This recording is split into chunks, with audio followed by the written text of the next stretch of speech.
اللهم ذكرنا ما نسينا وعلمنا ما جهلنا اللهم ذكرنا ما نسينا وعلمنا ما جهلنا. Tuan-tuan guru, para alim ulama, para asatizah muslimin dan muslimat, mudah-mudahan dirahmati Allah Subhanahu wa taala insyaallah.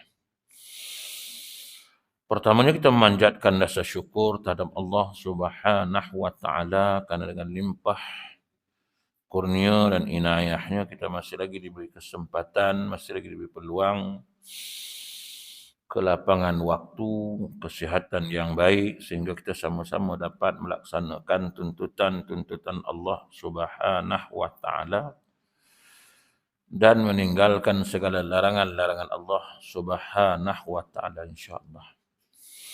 Allah Subhanahu wa taala berfirman, "Inna akramakum indallahi atqakum." Inna akramakum, yang sebaik-baik, yang semulia-mulia kamu itu di sisi Allah Ta'ala, indallahi atqakum, ialah orang yang bertakwa. Banyak ayat-ayat membicarakan tentang takwa kepada Allah Subhanahu wa Ta'ala. Dan tiap-tiap Jumaat imam selalu pesan, usikum wa iyaya bittaqwallah, dan supaya kita bertakwa kepada Allah Subhanahu wa taala. Setiap yang bernama muslim sangat-sangat dituntut untuk memiliki ketakwaan yang kuat kepada Allah Subhanahu wa taala. Tapi kena faham betul-betul ta'rif, pengertian takwa. Apa itu takwa?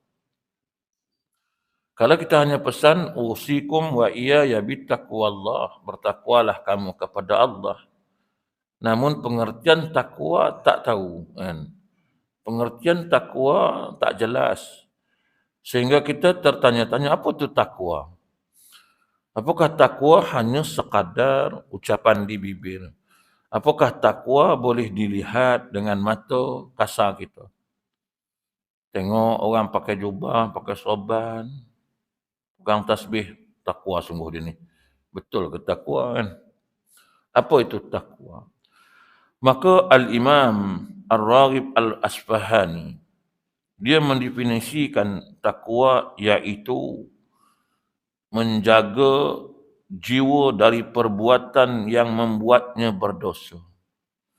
Menjaga jiwanya, hatinya dari perbuatan dosa dan meninggalkan apa yang dilarang dan menjadi sempurna dengan meninggalkan sebahagian yang halal. Walaupun halal, tapi ditinggalkan.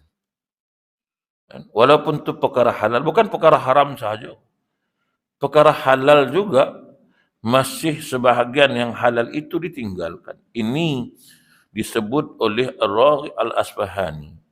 Ini penafsiran dia. Menjaga jiwa daripada membuat dosa dan meninggalkan perkara yang dilarang dan menjadi lebih sempurna meninggalkan perkara yang halal, sebahagian daripada yang halal. Ini definisi tuan-tuan. Sebab takwa tidak boleh hanya dilihat dengan mata kasar semata-mata. Maka Allah Subhanahu wa taala memberikan, Allah Ta'ala yang menjelaskan tentang ciri-ciri takwa itu. Nah, Allah Ta'ala sendiri yang menjelaskan. Sebab untuk menjelaskan kepada kita apa itu takwa, Allah sendiri datang turunkan firman dia. Bagi tahu dalam ayat-ayat suci Al-Quran apa yang dikatakan takwa. Ciri-ciri orang yang bertakwa. Pertama kata Allah Subhanahu wa taala, bila mana dibacakan ayat inna akramakum indallahi atqakum. Orang yang bertakwa ini kata Allah Subhanahu wa taala ialah orang yang mengerti, memahami ilmu agamanya. Bagaimana mungkin dia takwa kalau dia tak faham agama? Bagaimana mungkin dia nak bertakwa kepada Allah sedangkan ilmu agama tak ada? Jahil macam mana nak takwa? Main langgar dia, tak kenal halal haram. Macam mana nak kata takwa, tuan-tuan? Macam mana nak tahu dosa ke tidak? Dia pun tak faham. Dia pun tak tahu tu dosa ke tak dosa. Sebab itu Allah Subhanahu wa taala menjelaskan, inna akramakum indallahi atqakum, itu ialah dia faham. Kata Nabi SAW menjelaskan ayat ini, iza faqihu, apabila dia memahami agama itu. Ini yang pertama syaratnya. Jangan hanya mengaku takwa tapi agama tak faham. Ilmu agama tak ada, jahil dalam kehidupan. Sehingga tak kenal halal haram. Sehingga tak kenal makruh syubhah. Kita tengok sebahagian kadang-kadang halal pun buat, haram pun buat. Halal pun ambil, haram pun ambil, makruh pun sebat. Syubhah telah lah kan. Langsung tak tahu, tak jelas. Nama pun syubhah, tak jelas. Ambil belakang. Yang haram pun kita lakukan. Yang makruh pun kita buat. Yang syubhah pun kita lakukan. Kita kata dia ni orang yang bertakwa. Sebab itu Nabi SAW sebut dalam sebuah hadis. Di mana daripada Abu Hurairah radhiyallahu anhu, Rasulullah SAW bersabda, apabila Rasulullah SAW ditanya siapakah orang yang paling mulia? Ya Rasulullah, siapa orang yang paling mulia? Yang paling mulia di sisi Allah adalah mereka yang paling bertakwa di antara mereka. Jawab Rasulullah SAW, orang tersebut berkata, bukan itu yang kami tanyakan. Manusia yang paling mulia adalah Yusuf, Nabi Allah. Anak Nabi Allah, anak dari Nabi Allah, anak dari kekasihnya. Jawab beliau, orang tersebut bertanya lagi. Bukan itu yang kami tanyakan. Apa dari keturunan Arab? Tanya beliau, mereka, iya betul. Beliau bersabda, yang terbaik di antara kalian di masa jahiliah adalah yang terbaik dalam Islam jika dia itu faqih, faham agama. Dalam keadaan jahiliyah, dia faham agama. Ini orang yang bertakwa. Dalam keadaan umat hari ini, kita menjadi orang yang faham agama. Sehingga kan orang lain nak buat, orang lain lakukan benda haram, kita tetap tak buat sebab kita faham. Itu hukum yang diperintahkan Allah. Tapi mana mungkin, kalau kita tak faham agama. Tidak akan berlaku pada orang yang tak faham agama. Hadis riwayat Bukhari ini menjelaskan kepada kita, dalam keadaan orang semua tak faham, melakukan dosa, kita faham agama, kita tak lakukan dosa. Ini orang yang takwa, kata Allah. Pertama, ialah yang faqih tentang agama, yang faham agama. Itu sebab kita disuruh belajar, kita disuruh mencari ilmu. Kita cari ilmu sedapat mungkin. Kalau dulu tuan-tuan kan, 2 tahun kita tak dapat nak cari ilmu. Duduk rumah ada, kuliah tak ada, apa tak ada, semua tak ada. Alhamdulillah Allah Ta'ala masih lagi berikan kita kesempatan untuk nak cari ilmu, mendalami ilmu. Peluang dibuka oleh Allah Ta'ala balik. Tapi kadang-kadang orang tak pergi juga cari ilmu. Dah diberikan kesempatan oleh Allah, tapi tak mau juga duduk dalam majlis ilmu. Besok Allah tutup balik semula. Bukan tutup majlis ilmu, masjid pun ditutup oleh Allah. Kita pun terkapur-kapur. Waktu tu bersungguh nak semayang. Waktu tu bersungguh nak pergi masjid. Riuh rendah kita nak pergi masjid. Orang tak bagi pergi masjid. Bila nak boleh pergi masjid ni? Orang kata tak boleh semayang rapat-rapat. Bila nak boleh semayang rapat-rapat ni? Oh, semua tanya kan. Semua riuh nak. Riuh rendah satu negara. Tak boleh semayang rapat. Tak boleh pergi masjid. Sampai bila nak boleh pergi masjid ni? Aduh, lemahlah macam ni. Payahlah macam ni. Takut sangat dengan COVID ni. Orang takut dengan Tuhan. Semua ayat keluar kan. Semua ayat ada keluar. Besok AJK masjid tanggunglah. Tok Imam tanggunglah. Dosanya kita orang besok. Tahulah kan. Halang kita nak pergi masjid. Halang kita. Kita bukan halang. Sabarlah kan. Tunggulah, ni Tuhan bagi hukuman kat kita. Sabar. Ni Tuhan bagi hukuman kat kita, salah kita ni. Nanti Tuhan dah bebaskan kita dari hukuman tu, kita buat betul-betul, jaga elok-elok. Tuhan pun bagilah 2 tahun, dekat 3 tahun Tuhan pun bagilah balik semula kan. Boleh datang rumah aku balik. Boleh sembahyang rapat-rapat. Haram tak nak datang. Tak nak pula pergi masjid. Kan? Tak nak pula riuh. Marilah tuan-tuan pergi masjid, datanglah masjid tuan-tuan. Tak ada pula kedengaran dalam sosial media kan.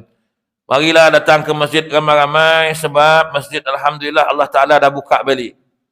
Marilah datang majlis ilmu, alhamdulillah majlis ilmu dah buka balik. Tak ada pula. Kalau tak tu kejap-kejap keluar dalam sosial media. Kejap-kejap keluar dalam sosial media. Dan apa nak jadilah dengan agama ni? Masjid pun dah tak boleh masuk dah. Cara baca buat masjid tak boleh lah, itu tak boleh. Sekarang dah boleh. Tapi sayangnya umat Islam. Akhir zaman tuan-tuan kan. Sebab itu kena faham agama. Faham sungguh-sungguh. Orang yang faham agama relax je tuan-tuan. Kan? Orang yang betul-betul faham agama, dia tak ada masalah. Masjid tutup sekarang tuan. Tak apalah, kita nak macam mana salah kita. Kita dihukum oleh Allah Ta'ala atas dosa yang kita buat. Diberi masjid cantik tapi tak nak datang. Masjid besar boleh tahan. Orang tak datang. Masajiduhum amirah wahia kharabum minal huda, kata Nabi. Masjid cantik, terseragam, indah, tapi tak ada petunjuk Allah Subhanahu wa taala. Berapa banyak masjid hari ni harganya jutaan ringgit tuan-tuan. Orang tak ada. Masjid jutaan ringgit, orangnya 20 orang.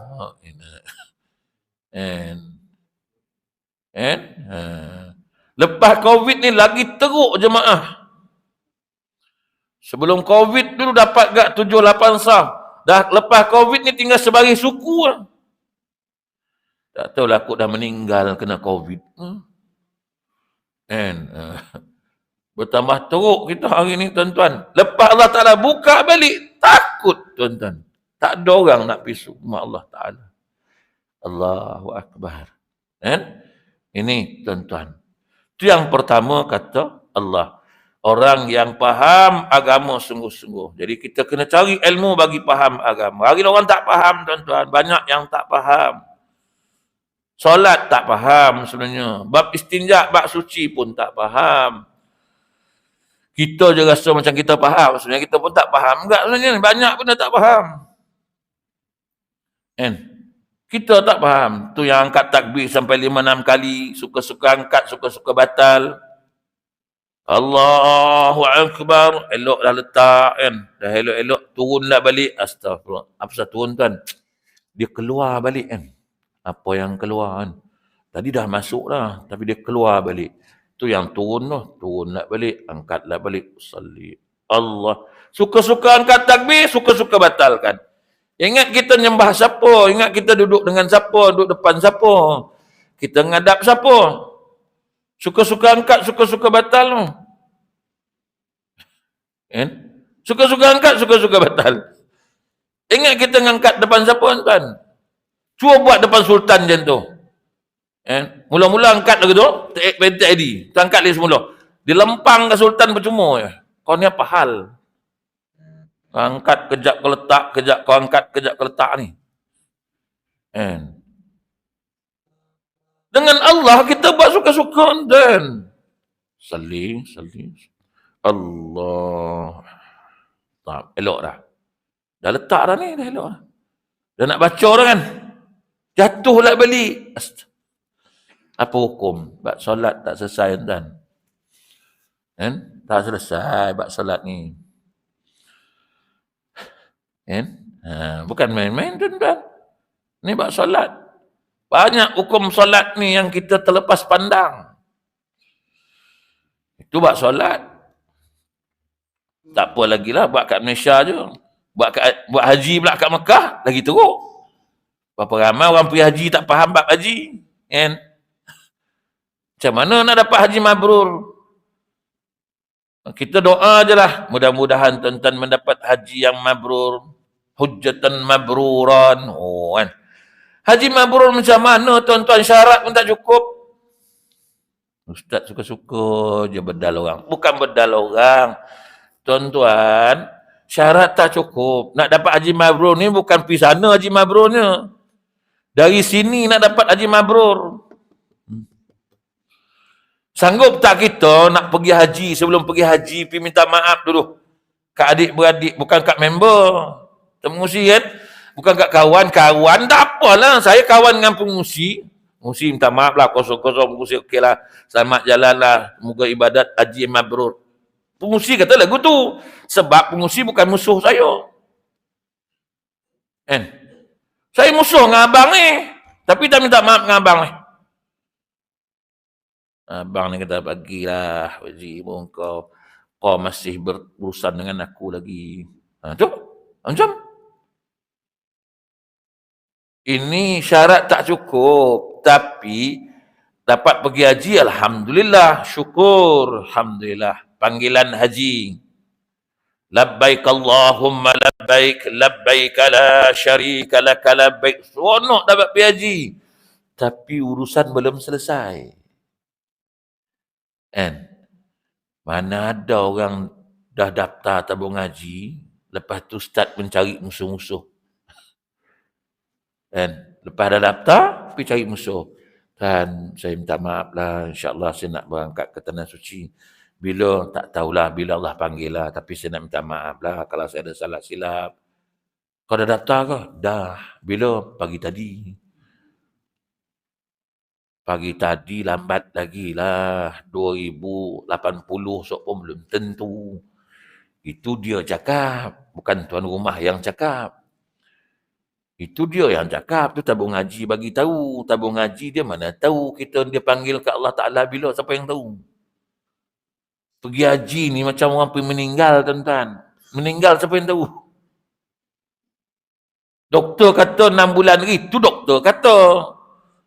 Tuhan kata nyawa aku pegang ke doktor tu pegang. Pergi Mekah ni urusan Tuhan. Rumah Tuhan nak pergilah. Baitullah. Siapa nak panggil ni? Allah Ta'ala.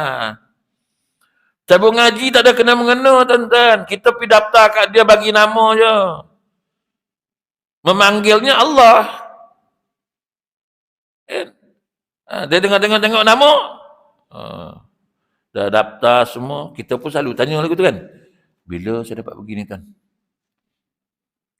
Paling cepat lah. 2087 so. Kira punya kira. 2 kali hidup, 2 kali meninggal. Memang tak ada harapan ni. Memang tak. 2087. Gila kau. Umur aku. Memang tipis lah. Tipis. Tak? Yang percaya sangat cakap dia tu buat apa?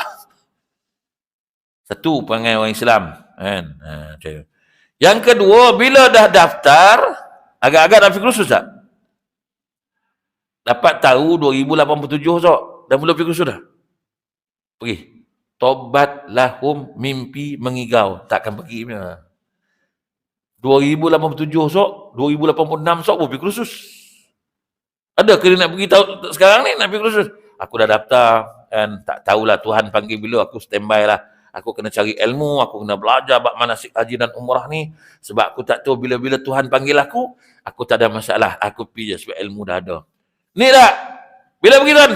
Lambat lagi 2087, entah sempat dah tidak. Habis tu, pergilah kursus. Pergi kursus apanya lagi 2087 besok. Ni baru 2022. Lah pergilah dulu belajar. Kau ni ngarut lah. Tak payah. Tiba-tiba Allah Ta'ala panggil mengejut. Kan? Bukan raya je mengejut. Haji pun mengejut sekarang ni tau. Tiba-tiba dapat pergi haji kan. Ingat 2087. Tengok 2022 kan. 10 hari lagi nak pergi, nama naik. Tuan, sila datang ke tabung haji. Ambil ni semua-semua, Tuan layak untuk menunaikan haji. Gagap kejap. Aku dapat lah. Siapa dia telefon dulu? Ustaz lah kena telefon dulu.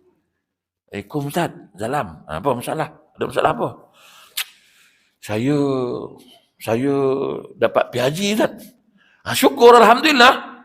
Tapi Ustaz, apa yang tapinya lagi? Sepatut saya pergi 2087. Siapa yang kata tu? Tabung haji lah. Tuan nak pergi rumah tabung haji ke nak pergi rumah Allah Ta'ala? Nak pergi rumah Allah Ta'ala lah. Tuan rumahnya siapa? Allah Ta'ala. Habis yang tabung haji pergi cakap pasal. Tak dia bagi tahu 2087. Habis tu pergilah. Apa lagi? Rezeki. Rezeki tu memang rezeki Ustaz. Tapi satu pun tak faham Apa tak faham? Satu pun tak nampak ni Ustaz. Memang belum nampak lah tak pergi. Tu macam mana ni Ustaz? Macam mana ni? Kita pula ditanya ni. Macam mana ni? Macam mana apa? Pergilah. Yelah nak pergi pun ada ilmu. Baru teringat nak ada ilmu. Nak pergi. Lepas tu tanya saya, Ustaz, haji apa yang paling senang Ustaz? Kalau boleh yang paling senang lah Ustaz. Saya dah nak tak faham Ustaz kan. Haji apa paling senang? Saya kata haji paling senang setakat ni ada satu je. Apa dia? Haji badal. Macam mana tu Ustaz? Tunggu kau meninggal dulu. Nanti orang buatkan haji kau. Kata, ini haji paling senang, haji badal nama dia. Haji dam tu pun susah tau nak dapat naik haji dengan senang ke? Main-main kena makan. Main-main kena makan kan? Sampai 3 papan orang azan pun tak berhenti. Allahu Akbar, Allahu Akbar. Dah azan lah. Kejap lah nak naik haji ni. Nak naik haji, kejap lah. Naik makan 3 pap kena makan. Aduh, tak kat lepas haji.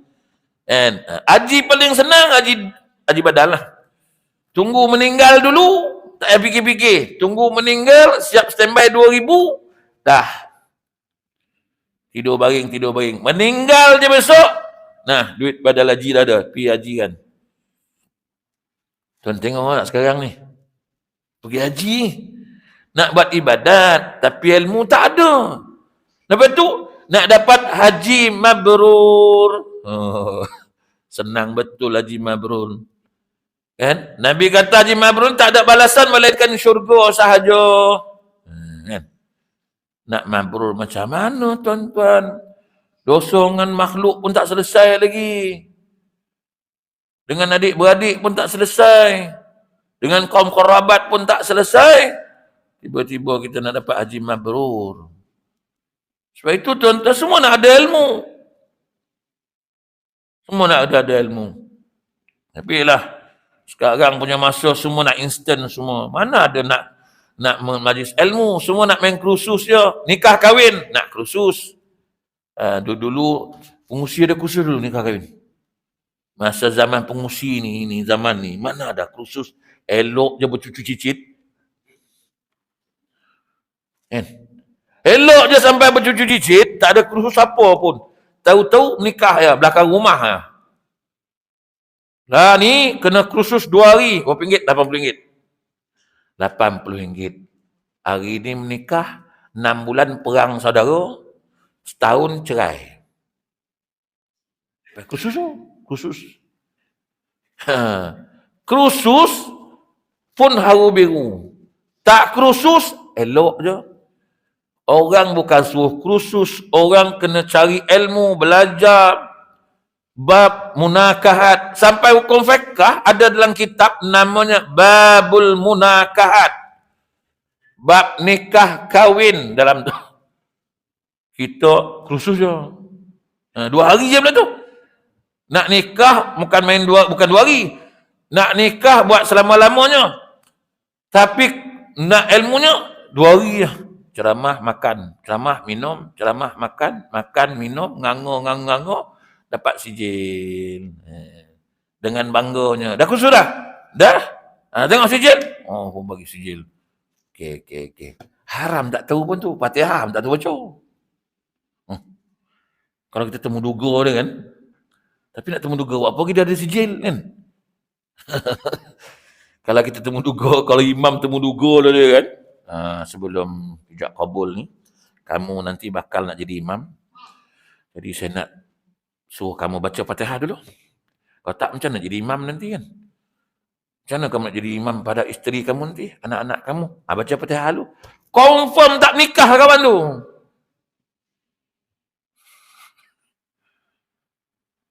Tu saya kata, kita ni buat kerja tuan-tuan, tak cakap kan. Melepaskan batuk di tangganya. Ada tak kursus kahwin buat ujian? Lepas kursus 1 hari, 2 hari ni, okay, untuk menentukan kamu dapat sijil ke tidak, ada kursus, ada ujian. 50 soalan. Bertulis, 1 soalan untuk syafawi dia, untuk lisan. Untuk lisan apa? Baca Fatihah. Untuk tulisan apa? Macam-macam nak tanya situ. Gamak-gamak lulus tak? Berlambak tak lulus tuan-tuan. Cok sah duk temberang lah. Kan? Tapi kita tak boleh susah-susahkan. Habis kau tak boleh susahkan, buat apa di kursus kahwin kan dia? Buat apa kursus tu? Pasal duit ke? RM80 mesyu. Seorang RM80. Hasilnya apa? Hasilnya tak ada. Tuan-tuan tengok statistik perkahwinan. Tapi tengok. Menurun ke menaik? Ni marah orang kat saya ni. Kalau saya buat kursus, ni lepas ni peksa. Penentuan nak dapat sijil, peksa ni. Orang laki-laki duduk. Sesi petang baca Fatihah. Mai sini. Baca Fatihah. Kamu nak jadi imam ni nanti. Kan? Buat bini kamu mengigau besok, bang. Lama dah kita nikah. Abang jadi imam, bang. Bang, subuh pagi ni. Pula abang pula. Kau lah. Kau sekolah agama, abang sekolah biasa je. Kau lah jadi imam. Abang komat.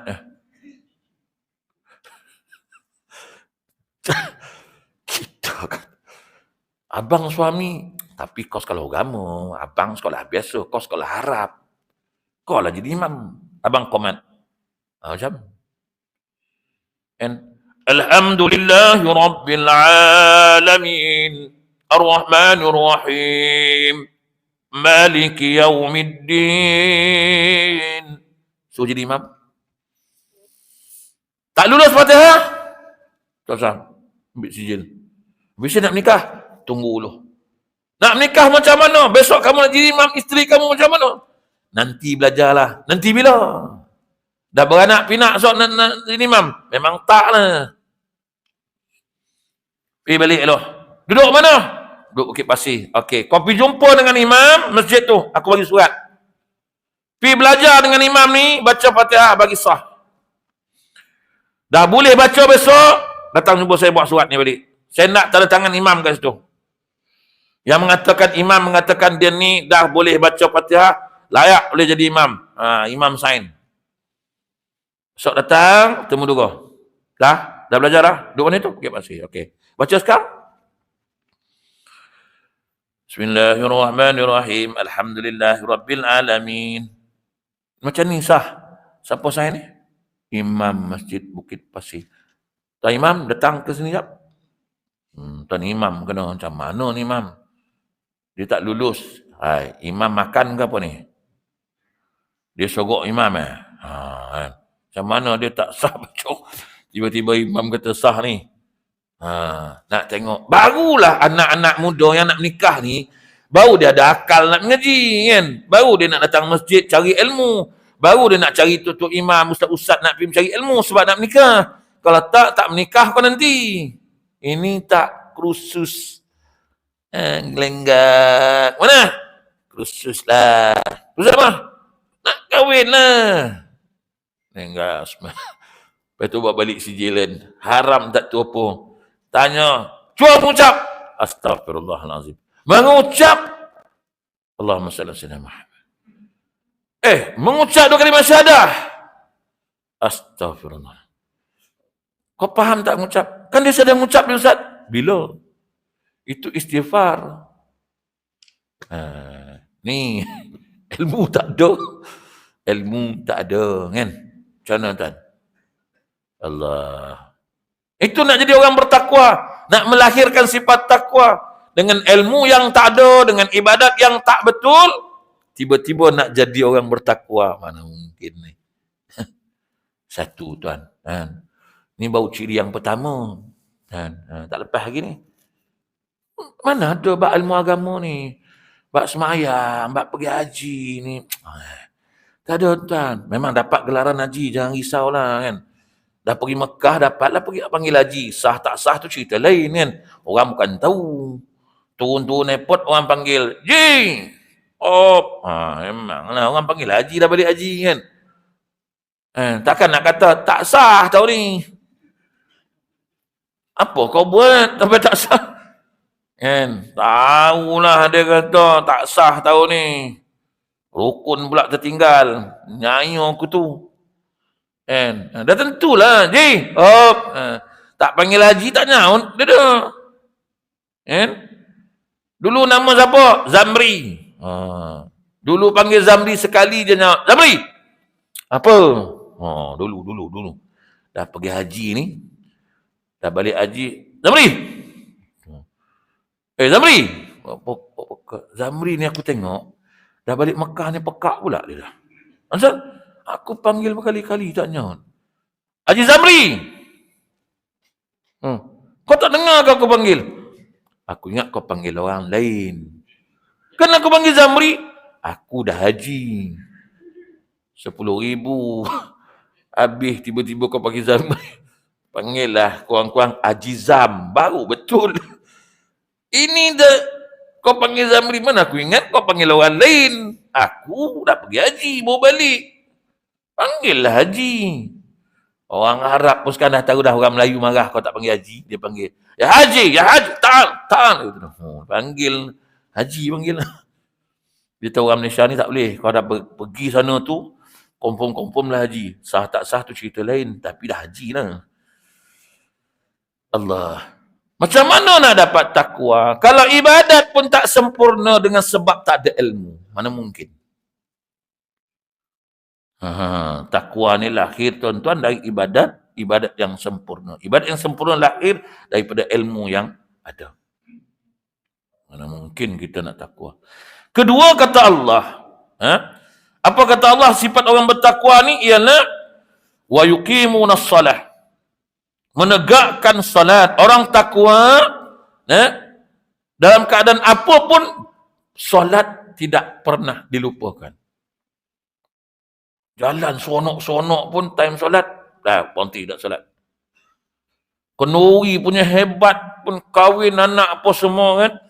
Dah makan salat jangan tinggal. Ni panggil DJ sampai DJ pun tak ingat waktu salat macam mana? Tuan-tuan, diingatkan kepada semua muslimin muslimat, waktu zuhur telah pun masuk. Jadi sila tunaikan salat zuhur anda sekarang. DJ lah DJ. Ada DJ lagu tu. Dia pusing lagu lagi ada. Kan? Tuan-tuan. Tengah jalan syok ni, merayau shopping semua kan. Sampai solat pun lupa. Allahu Akbar. Tak ingat solat tuan-tuan. Makan punya syok, solat pun lupa. Kan? Penuh dengan keseronokan sampai solat pun buat tak kisah. Kita pun ingatkan, bang, jom solat. Apa baru lambat lagi. Aduh, kejap lah. Dah masuk dah ni. Pukul apa? Baru 1.20. Masuk je waktu. Dah masuk dah bang, jom. Alah, zuhur lambat lagi habis. Pukul 4 lebih sekarang. Kejap lah.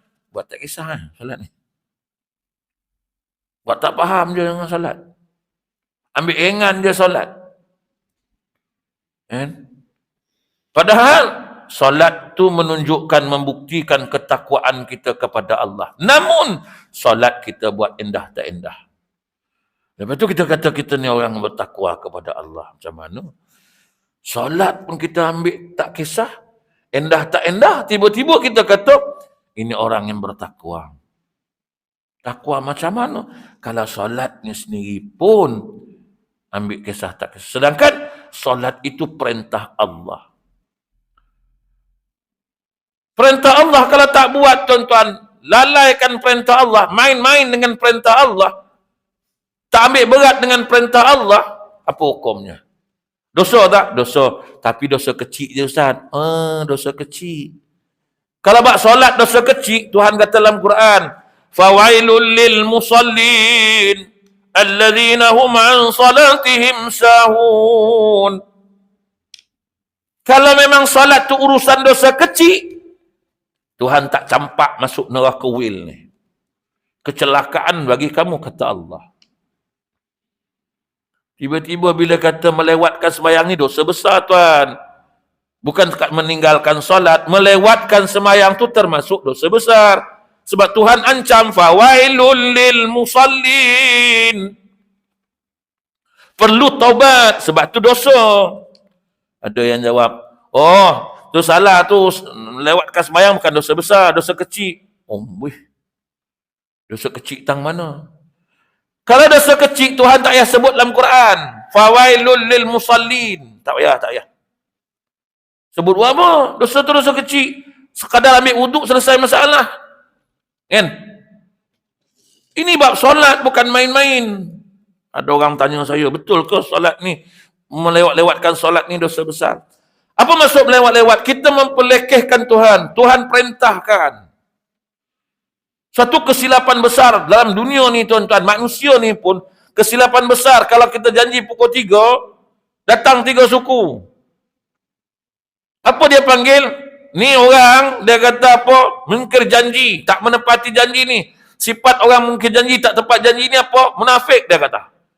Ini dengan Tuhan. Tuhan suruh datang 1.20. Kita lewat-lewatkan, lepas tu kita kata, ni dosa kecil Tuhan. Adalah baru ni, komen saya dia kata, mana pula dosa besar, dosa kecil je. Oh, lewat ke semayang dosa kecil. Kan? Allahu Akbar. Saya tanya, solat ni perintah siapa? Perintah Allah ke perintah kerajaan? Perintah Allah. Habis tu, apa meninggalkan, melewat-lewatkan perintah Allah? Itu dosa kecil. Tuan-tuan yang pergi haji, mampu pergi haji. Tapi tak pergi haji, bersukaria pergi tempat lain. Nabi ancam ni orang yang Yahudi dan Nasrani mati, dia takut mati dalam keadaan Yahudi. Orang pergi haji. Orang pergi solat. Ditakdirkan dia meninggal, waktu solat dah masuk tapi dia leka, lalai, seronok, enjoy semua meninggal dia. Sedangkan waktu solat dah masuk. Bagaimana matinya itu? Kalau dosa kecil, apa masalahnya? Tak apalah, dosa kecil. Senang betul kata, oh dosa kecil, lewat-lewatkan sembahyang. Melainkan lewatkan sembahyang kalau ada keuzuran. And, dia uzur, ada sebab-sebab tertentu. Dia kerja bomba. And, tengah-tengah padam api, waktu sembahyang masuk. Dia padam. Tuan, sembahyang dulu. Dia tengah padam api ni, api tengah marak padam. Tuan, sembahyang dulu, tinggalkan je tu. Sembahyang lebih utama.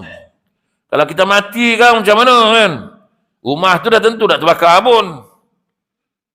And, dia pun campak hos pergi sembahyang. Ni tuan, angus ni. Kalau memang nak angus, macam mana kan?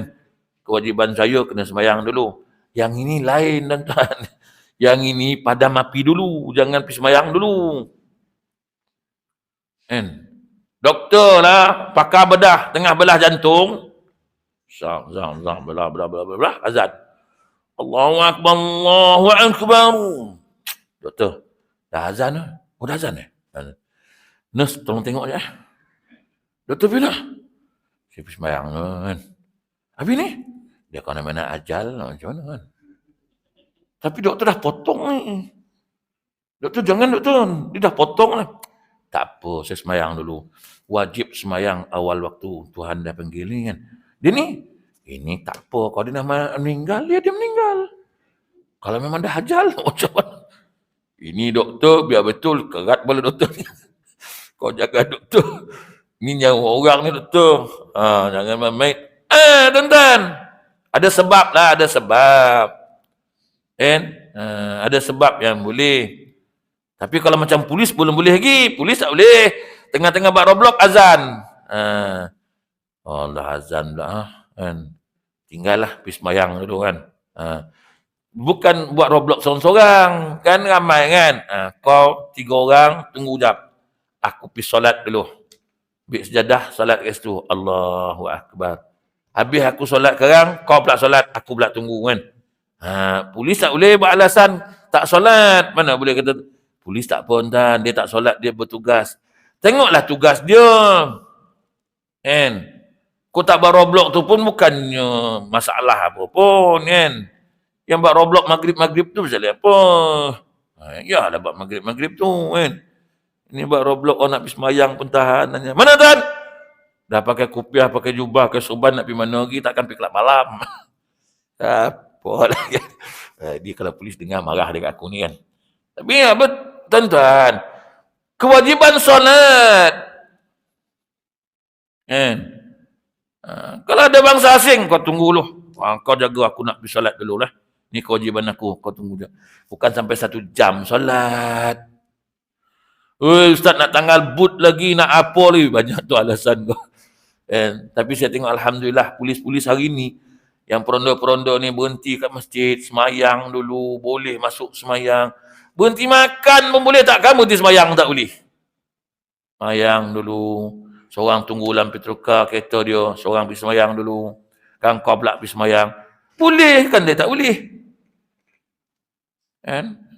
Ini kewajiban. Tapi hari dah pukul 7 tuan-tuan kan. Bila lama-lama kuliah ni.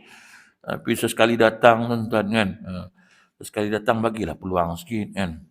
Ikut kuliah ni kan bila lama-lama sebab memandangkan tuan-tuan ni bukan sihat semua. Yang datang ni semua kira dah kategori uzur semua. Itu yang tiang, dinding ni. Pasal uzur. Bukan larat. Berduduk tegak kan pinggang pula sakit. Bersila belakang kaki pula kebah. Lutut pula dah krem. Tak ada lama-lama. Dia sekejap-sekejapnya kan. Tapi tak apalah, dapat sekejap pun Alhamdulillah. Saya pun nak balik ni tuan-tuan. Saya kena balik KL kejap. Nak uruskan satu jenazah bunuh diri. Sekarang ni bunuh diri pun dah banyak tuan orang Melayu kita. Saya pun tak tahulah. Kejap-kejap gantung diri, kejap-kejap terjun tangga, terjun bangunan. Apa nak jadi tak tahulah. Orang Melayu kita. 2-3 hari lepas, laki-laki gantung diri, bunuh diri. Allahu Akbar. Dah kaunseling lah, tapi tak boleh pergi juga. Bunuh juga diri. Ni tadi seorang lagi. And gantunglah kat kipas. Kipas ni. Dia orang takut nak buat. Ni bukan takut buat pasal apa. Pasal lidah keluar tu je. And muka jadi biru. Gantung kan. Jadi dia orang nak buka tu takut tuan. Aduh.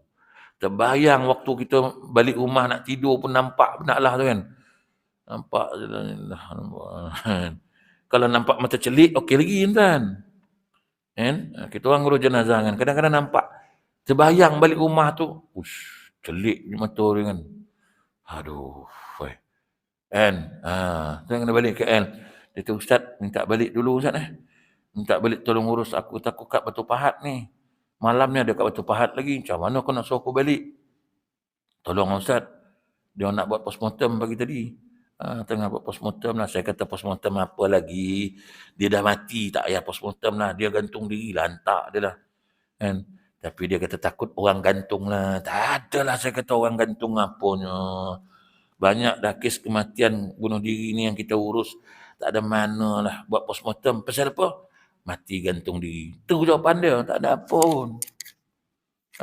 Cuma yang paling takut ngurus jenazah gantung, ngurus jenazah accident. Otak keluar, tangan hancur. Kan? Tu risau sikit lah kan. Tu risau sikit. Kalau jenazah-jenazah biasa ni tak ada masalah. Habis-habis jenazah reput. Seminggu meninggal. Muka dah tak ada. Itu je. Tapi kalau jenazah accident ni, tuan-tuan kan, iyalah, nama apa accident? Dia belah sini. Belah kat sini. Semua nak dibelah ni kan. Lepas tu kita nak mandikan. Nampak benang itu, nampak ini. Itu yang tak lalu tuan tu. Kan? Tak lalu nak tengok. Kan? Tapi saya tengok polis tu selamba je dia tengok. Kawan tu keluarkan otak. Keluar ni. Dia leg. Dia tengok. Kita yang nak mandi ni kan. Kita yang nak mandi ni tengok dia punya jahit tu tuan-tuan kan. Satu kes hari tu daripada ni kat Sungai Buloh, dia punya jenazah tu dia operate dulu tu. Masuk kat sini, pusing ni, belah kat sini, keluar tempurung kepala ni. Kita kata, aduhai, betapa seksanya jenazah ni. Pasal nak bagi kat orang hidup je. Kan? Kalau insurans nak claim insurans je, tu je lah. Tak ada apa pun. Jenazah kesian lah. Kan? Tu yang kena balik kat pagi ni. Saya kata, saya tak boleh nak balik ni. Kuliah maghrib ada kat Batu Pahat. Tolonglah Ustaz. Habis apa nak buat lagi ni Ustaz? Ustaz tolong tengok je macam mana kita orang nak buat. Tolong tengok nak buat. Kau buat je lah. Dia bukan bercakap pun. Dia tengok bukan bercakap pun. Dia dah terlentang tu. Yalah. Orang paling takut kalau muka berubah. Mata ke dalam. Lidah keluar. Ada perasaan lah sikit. Kan? Ada perasaan. Ada perasaan sikit lah tuan-tuan. Lain tak ada masalah. Kan? Mandi macam biasa. So saya kata dia, jangan buka kepala dulu. Masuk bilik tu, kau buka kaki dia dulu. Tengok kaki dia. Pegang kaki dia, relax. Selawat dulu. Baca ayat kursi dulu. Baca Fatihah dulu. Lepas tu buka kaki dia tengok. Dah buka kaki semua. Dah gunting kain semua-semua. Okay. Baru kau tengok perut dia. Lepas tu naik sikit. Jangan buka muka dulu. Kau buka muka, kita tengah kelang kabut. Buka muka. Dia jadi kelang kabut, takut. Kan? Buka-buka tengok lidah terjeli. Aduh. Itu yang tutup balik keluar tu. Apa tuan? Ustaz. Keluar lidah Ustaz. Keluar lidah, biarlah dia. Kan? Dia dah biasa jeli ke lidah, biar dia. Tak dia. Kan? Jadi tuan-tuan, itulah. Yang kedua. Yang ketiga, menjauhi maksiat. Cukuplah takat tu. InsyaAllah kita sambung di lain waktu. Kalau datang lagi lah. Kan? Kalau datang lagi nanti kita sambung lah. Kalau tak datang lagi, 2 tu je lah. Kan? 2 tu pun tak lepas. Macam mana? Dan kan? Bab solat, bab ilmu pun tak lepas. Macam mana tuan-tuan? Nak sambung 3 macam mana? Kan? Tak apa, kita sambung akan datang tuan-tuan. Tapi sebab saya pun ada kerja lagi nak balik ke KL. Patut malam tadi saya balik. Dia kata, Ustaz baliklah malam ni, kita uruskan malam ni. Saya kata, dia tak boleh urus malam ni. Kalau semalam dia gantung diri, dia akan buat postmortem. Saya kata, dia takkan boleh urus. Sistem dia macam tu. Gantung ni, mati. Polis bawa. Bila postmortem? Pagi besok lah. Pagi ni lah buat postmortem. Saya kata, postmortem pun kurang-kurang 2-3 jam. Nak tunggu dia buat postmortem. Itu nak tunggu pula kalau ada ahli waris. Dah buat postmortem 2-3 jam bukan boleh mandi lagi. Dia tengok pula kes kematian melibatkan apa. Selesai kes postmortem semua-semua, betul kita kena mandi, baru kita mandikan dia. And, tak boleh tuan-tuan kan. Jadi tu yang kena balik juga. Lepas tu kan petang datang balik sini. Datang balik Batu Pahat. Malam kan balik KL semula. Dia macam Batu Pahat KL ni macam Bukit Pasir ke bandar je lah. Kan? Mana Ustaz? Batu Pahat. Mana Ustaz? KL. Tadi Batu Pahat? Tadi. Ni, dia sampai KL lah. Kan duduk di KL. Mana Ustaz? Batu Pahat. Tadi bukan ke KL tadi? Tadi. Ni Batu Pahat dah. Macam Batu Pahat, macam Bukit Pasir. Pergi mana Ustaz? Pergi Tongkang Pecah. Macam tu kan. Jadi tuan-tuan, sebab nak jadi sangat, nak buat, nak kerja macam ni, tanggung sendirilah. Kan? Jangan suruh orang tanggung. Jadi tuan-tuan cukup setakat itu. InsyaAllah kita jumpa lagi di lain waktu. Mudah-mudahan. InsyaAllah siapa nak minyak wangi, saya ada buat minyak wangi 1000 bunga yang asli punya lah. Yang pure punya tuan-tuan, dia punya pati lah. Siapa nak ada dalam kereta tuan-tuan. Siapa nak minyak wangi ke, nak minyak zaitun ke, nak saudak, semua dalam kereta. Kabut sil dia panggil. A'udzubillahi minasyaitonir rajim. Khashi'an zakiran syakiran sallallahu alaihi wa sallam wa akrimna bit taqwa jamina bil afiyah. Alhamdulillah rabbil alamin. Assalamualaikum warahmatullahi wabarakatuh.